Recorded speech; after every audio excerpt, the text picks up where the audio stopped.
here. Hashtag F the Bears.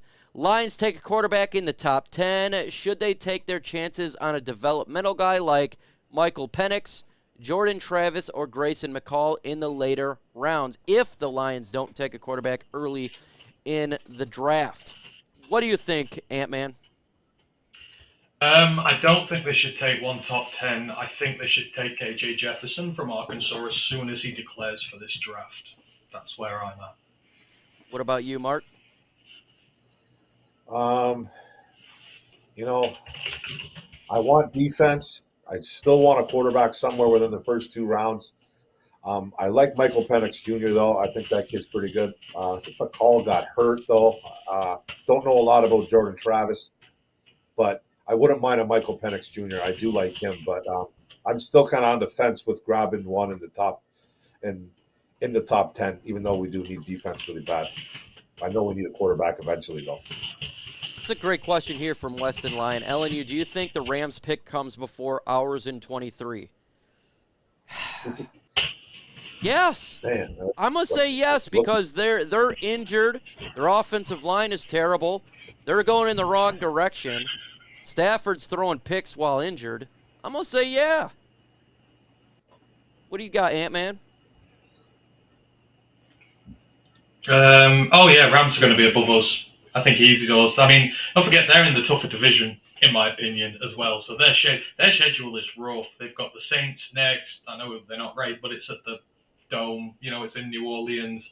Then I think, what's the rest of their schedule? Their schedule is rough. We had it on our stream the other day, and I was like, I can only see 1 or 2 more wins for them at most. That's really what I had in my play the Seahawks twice. Yep. I think they play away at the Cardinals because they lost to the Cardinals at home. They've still got to go to San Francisco, I think, as well. They've got a rough as hell Kansas schedule. City Chiefs. So I think they're going to be. I don't even think it's going to be close. I think they might be at least 10 positions between where they're picking and where we're picking. What do you got, Mark? Yeah, man. I definitely think that it could happen. Like the Ant-Man said, their schedule is tough, man. At the beginning of the year, this team had a tough schedule. And now it's not, now it's Seattle's good all of a sudden. San Francisco doesn't look like they're going away, man. They're a relentless defense. Arizona has their number. So, and they play a couple good teams like Kansas City Chiefs, you said, Mike. So, I don't know how many wins this team's going to get, man. They could be a top 5 pick, and it's going to be ours. So 100% it could happen, and I think it very well might be. Guys with Cup going down, Stafford's not the same. It's not looking good for the Rams, man. He's the same, just not last year's Stafford. He's. You know what I was saying. Poor guy can't get a run game, can he? Poor guy can't get a run game, can he? They said no running back there has gone over 60 yards this season. Mailbag. You guys think we still get Bryce Young? Do you think we get Bryce Young? No, he's a number 1 pick. He's a number 1 pick. We ain't going to be that high, unfortunately. He would be the guy, though. If we were still at 1 and still tanking, he would be the guy for me. But no, we ain't going to get there. Get Bryce Young? You think we get him? No, man. I don't think we're going to get him unless we trade up to get him. Because if we win a couple more games, we're not going to get that top 3 pick. Yeah, that stinks. It does stink. FGB, do y'all think Jamaal Williams is going to be RB1 if we part ways with Swift? First off, Jamaal Williams is on the last year of his deal, so we'd have to extend him. I think the Lions either way are going to draft a running back. But maybe he does come back. I'm like 50-50 on it. I don't really know what they're going to do there. They do like to re-sign their own guys. We've seen that last year. But I don't know what it – I say 50-50 on it. I say 50-50. Yeah. Not 100%. This draft is full of running backs. I think you can go and get one and have another 5 year or 4 or 5 years with a guy. I think it's the most sensible thing to do. Bring Jamal back and draft a guy to go with him who gives you something a bit different.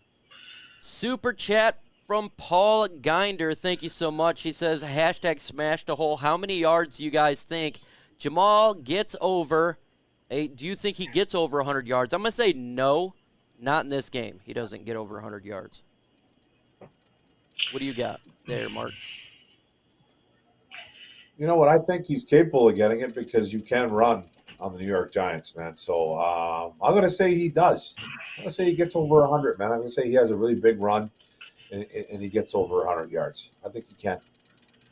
Could you imagine the Lions coming away with a couple of those Georgia Bulldog defenders in the first round, say Davis and Ringo?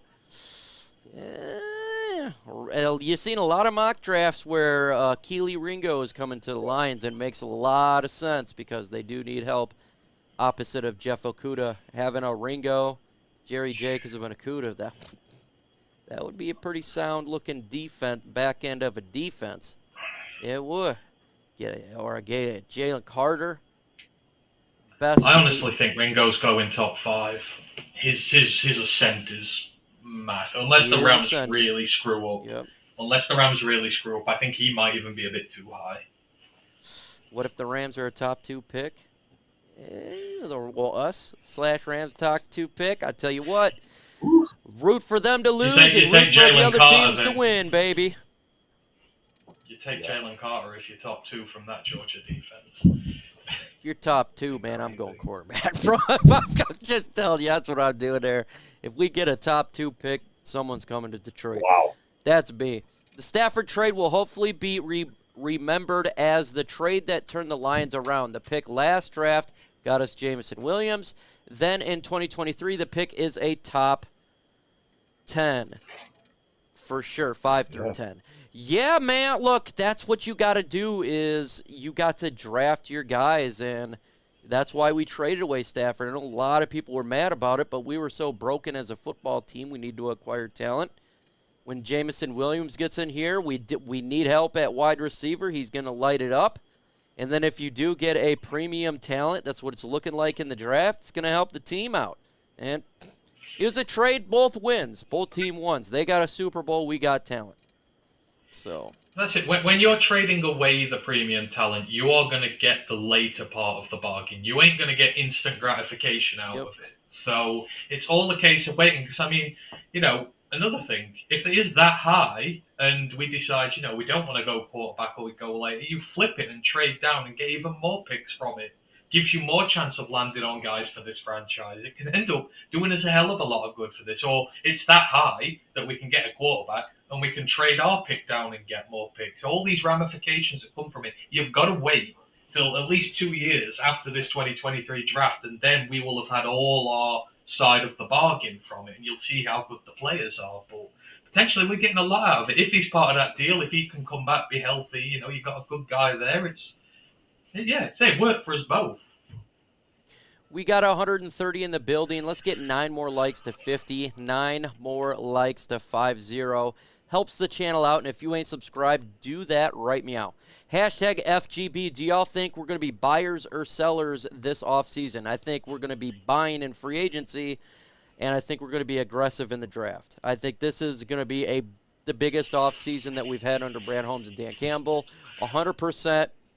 Look for them to get some premium players. That's for sure. What do you got, Mark? I definitely think so, too. I think we're going to be buying. It's year 3. We're supposed to have $24 million in cap.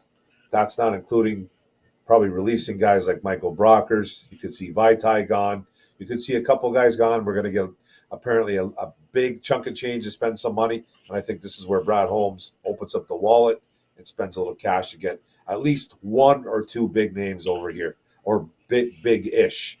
He has to do something, man, in year 3, 100%. Hashtag F New York Giants. Do you guys think we should take Blake Corum in the 3rd round? What do you have, Ant-Man, on Blake Corum? First of all, I'll just say he's a really damn good running back. He is. He's having a Heisman caliber season at Michigan. However, the thing for me is, I would keep Jamaal Williams next year, and he's a power back. And, Blake Corum is a power back. He ain't a receiving back. He's not a very good receiver. Doesn't need to be in that Michigan system. For me, I've seen what we do with DeAndre Swift, what it gives to your offense to have a genuine bona fide dual threat running back in your backfield.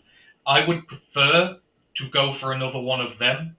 Personally, that is just my own personal feeling. I would like to get, Jahmyr Gibbs is one of the best examples of this, one of the best dual threat running backs in this league. He would be great here. And I would also look at guys who've not had it easy, going through college. Because that Michigan offensive line is a monster. It's a beast.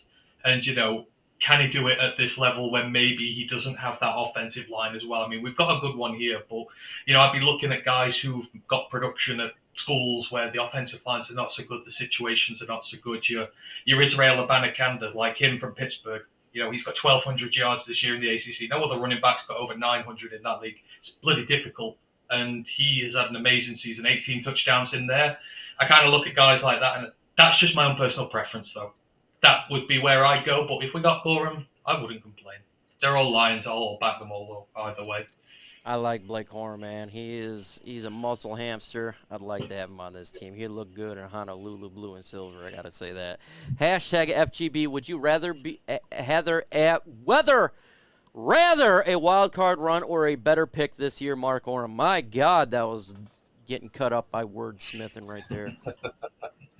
Yeah, I'd rather go, and get a wild card run. I'd love to make the playoffs, man. The better pick.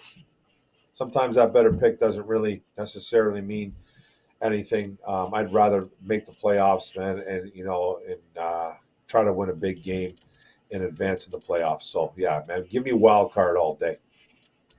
What do you want? Wild card, better pick. I want wild card. The best thing for my young players is winning games. Mm-hmm. Teaching them that they can make the wild card, that it's within their capability. So that when the next group of guys come in next season, it's like, right, guys, there are expectations here now. You need to come in and contribute because we are a team that's going places. Wins and wild cards and playoffs, that's what it's all about. Setting the expectations, and we've got to start setting our expectations higher. So, of course, I'm taking a wild card. Play to win the game, baby. Want to win. It's been a long time. Perfect.